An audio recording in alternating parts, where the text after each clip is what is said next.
สวัสดีค่ะมื้อนี้มากินก้อยเนื้อเด้อจ้าเด้อมาจ้าขมริ้วแซ่บแซ่บจ้า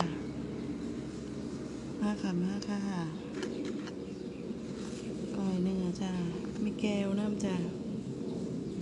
มีแก้วน้ำค่ะ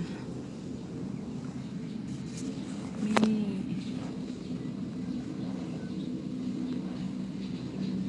ลวกจุพร้อมจ้ามีมักลิ้นไหม้น้ำจ้ามีบักแตงจ้ามีผักแพร่มีผักเกษตรราคามีบักพริกหน่วยเยอะแยะมากมายจ้ามาเด้อมาเด้อมีบักเขือน้ำค่ะมีบักเขือน้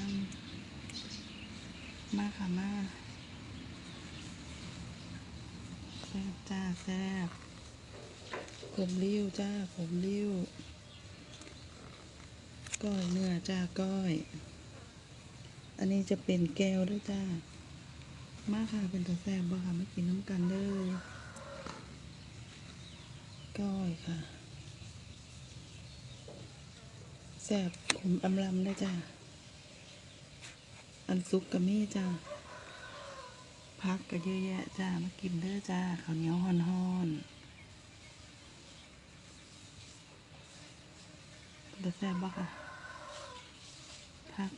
บ้านเฮาทางนั้น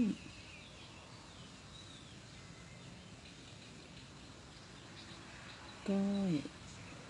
อันซุปกะมี่จ้ามาค่ะมากินน้ำกันอร่อยมากค่ะอร่อยมาก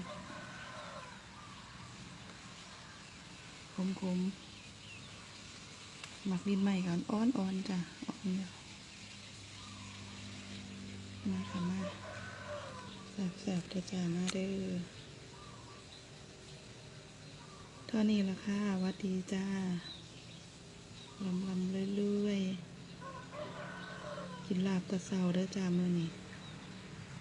กินก้อยตะเซาลาบโชคมันเด้อจ้า